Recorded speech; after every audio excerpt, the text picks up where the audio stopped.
హైదరాబాద్లోనే ఒక గొప్ప సేవకుడు ఉన్నారు. ఆ తర్వాత ఆయన వేరే ప్రాంతానికి వెళ్ళిపోయారు. ఆయన ఒకరోజు సాక్ష్యం చెప్తూ దేవుడు నాకు 3 కుమార్తెలను ఇచ్చాడు. నేనేనాడు నాకెందుకు కుమార్తెలను ఇచ్చావు మనస్సులో కూడా నేను బాధపడలా. కానీ నా కుమార్తెల గురించి నేను ఈరోజు చెప్పగలిగేది ఏంటో తెలుసా?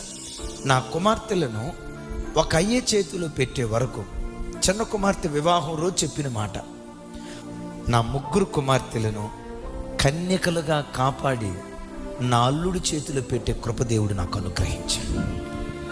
హైదరాబాద్ కార్పొరేట్ రంగంలో చదువుకొని కూడా నా కుమార్తెలో ఏ కుమార్తె కూడా పాపంలో కాలు జారలా, అపవిత్రతలో కాలు జారలా. ఏ కుమార్తెను బట్టి కూడా నేను తలదించుకునే పరిస్థితి నాకు రాలా.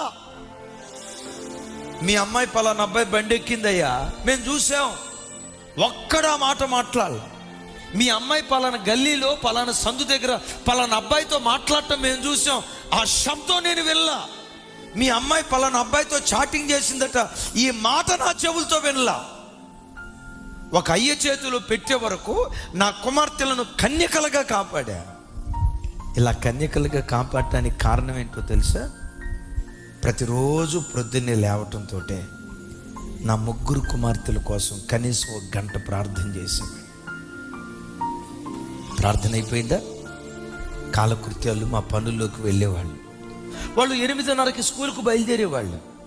ఒక్కొక్క బిడ్డను దగ్గరకు తీసుకుని కొబ్బరిని తీసుకొని నుదుటి మీద సిలువు గుర్తు వేసి, దేవా నా యవ్వన ఆడపిల్లల మీద దుష్టుడు కన్ను పడకూడదు, నా కుమార్తెలను ఎవడు అపవిత్రమైన ఆలోచనతో నా బిడ్డల వైపు చూడకూడదు, నా కుమార్తెలను చూడటంతో ఎదుటివాడి హృదయంలో ఒక పవిత్రమైన భావన పుట్టాలి.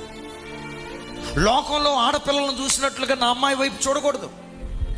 లోకంలో ఆడపిల్లల వైపు చూసి వెకిలిగా ప్రవర్తించినట్లుగా నా కుమార్తెల పట్ల ప్రవర్తించకూడదు.